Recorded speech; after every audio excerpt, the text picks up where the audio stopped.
Assalamualaikum warahmatullahi wabarakatuh dan selamat siang. Yang saya hormati Ibu Detrandus Nahriana MPD selaku dosen pengampu pada mata kuliah pendidikan pengantar kejuruan dan teman-teman kelas 01 yang bahagia. Pertama-tama marilah kita panjatkan puji syukur dan kehadirat Allah Subhanahu wa taala yang telah memberikan kita nikmat kesehatan dan nikmat keselamatan bagi kita semua. Dan tak lupa pula kita kirimkan serta salawat kepada Nabi junjungan kita baginda Muhammad SAW. Adapun topik yang akan kita diskusikan pada hari ini yaitu tentang link and match pada sistem ganda dan pembahasan.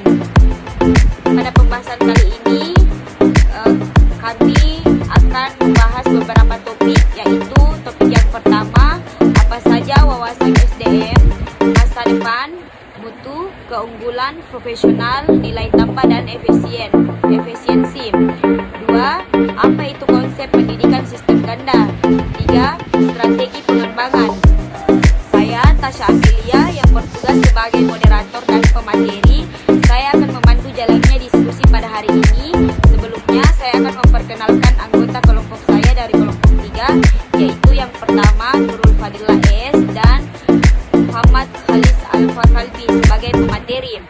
Baiklah teman-teman, untuk mempersingkat waktu, kita langsung saja masuk pada materi pada topik pembahasan yang pertama, yaitu wawasan SDM, masa depan, mutu, keunggulan, profesional, nilai tambah dan efisiensi, yang akan dibacakan oleh saya sendiri.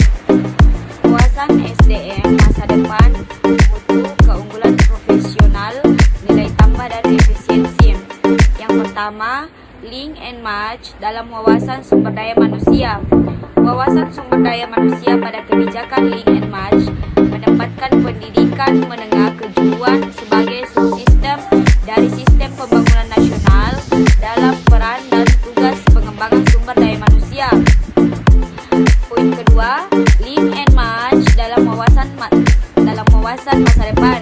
Wawasan masa depan kebijakan link and match mengandung pemikiran bahwa produk pendidikan yang kita peroleh saat ini adalah produk pendidikan masa lalu, dan proses pendidikan yang kita lakukan sekarang ini adalah untuk masa depan.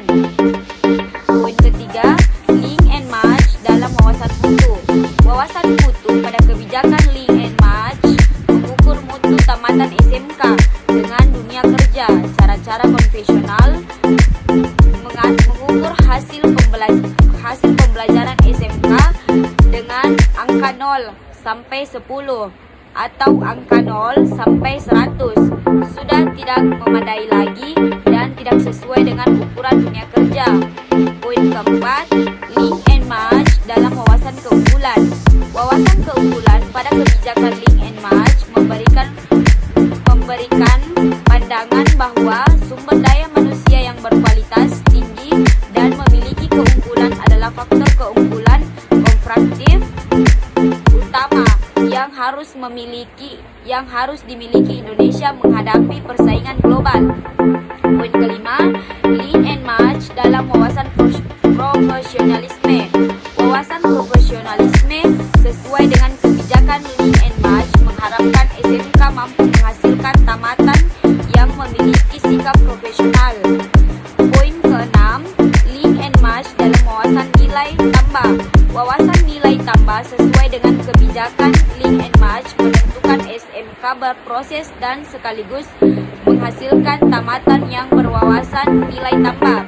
Poin ketujuh, pendidikan menengah kejuruan adalah suatu jenis dan tingkat pendidikan yang memerlukan biaya relatif tinggi, baik untuk investasi, pengadaan sumber daya pendidikannya maupun biaya profesional pendidikannya. Konsep pendidikan sistem ganda.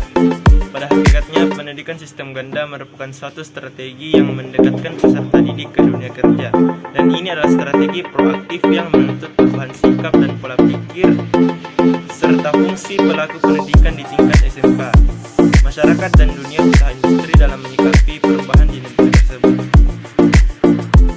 Pada dasarnya, tujuan pokok pelaksanakan pendidikan sistem ganda adalah meningkatkan kualitas pendidikan, khususnya sekolah menengah kejuruan atau SMK. Seorang lulusan SMK yang berkualitas lebih mengacu dimilikinya kemampuan atau keterampilan kerja oleh para lulusan yang sesuai dengan kebutuhan dunia usaha atau dunia industri. Dari tujuan pendidikan sistem ganda yang disampaikan Anwar, dapat disimpulkan bahwa dengan dilaksanakannya pendidikan sistem ganda, sekolah dapat mencetak lulusan yang kompeten dan memiliki pengalaman kerja pada bidangnya. Baiklah, saya akan melanjutkan pembahasan materi berikutnya, yaitu strategi pengembangan. Suatu strategi dikatakan sebagai strategi pengembangan jika secara sengaja organisasi mendesain strategi yang hendak meningkatkan status, kapasitas, dan sumber daya yang pada ujungnya akan melahirkan postur organisasi baru yang berbeda di masa depan. Strategi pengembangan yang relevan dan dapat memayungi seluruh aspek tersebut adalah dengan upaya optimalisasi dan revitalisasi program Link and Match. Strategi ini memiliki cakupan yang sangat luas dan membuat pembaruan dan perubahan dalam dunia pendidikan kejuruan. Sebagai dimensi pembaruan dan perubahan yang diturunkan dari program Link and Match ini yaitu yang pertama, pendekatan survei driven ke demand driven. Yang kedua, pendidikan berbasis sekolah ke sistem berbasis ganda. Yang ketiga, model pengajaran ke model pembelajaran berbasis kompetensi. Yang keempat, program dasar yang sempit, program dasar yang mendasar, kuat dan luas, dan sebagainya. Secara garis besar, strategi ini mencakup perumusan visi tujuan sekolah dan strategi pelaksanaannya. Selain itu, ada rencana kerja tahunan yang meliputi pengidentifikasian sasaran, pemilihan fungsi-fungsi yang diperlukan untuk mencapai sasaran yang telah diidentifikasi, analisis SWOT, langkah-langkah pemecahan persoalan, dan penyusunan rencana dan program kerja tahunan. Melalui strategi ini diharapkan pendidikan kejuruan di Indonesia akan menjadi primadona dan pilihan utama saat ini dan juga yang akan datang sejalan dengan kebijakan yang telah diterapkan. Selain itu, ada pun program atau strategi pengembangan Link and Match dalam pendidikan kejuruan, yaitu yang pertama, adanya kesesuaian program yang diajarkan apabila dapat bersinergi dengan kebutuhan industri. Yang kedua, keterserapan lulusan, artinya jika program Link and Match berjalan dengan baik, maka tidak akan ada lagi gap antara lulusan pendidikan dan kebutuhan tenaga kerja. Dan yang terakhir adalah pengembangan seperti mengembangkan dalam materi ajar yang bisa disesuaikan dengan perkembangan kebutuhan industri. Demikian tadi diskusi dari kelompok kami. Saya selaku moderator dan perwakilan dari kelompok 3 meminta maaf, dan apabila ada kesalahan dan kekurangan mohon dimaafkan, dan terima kasih.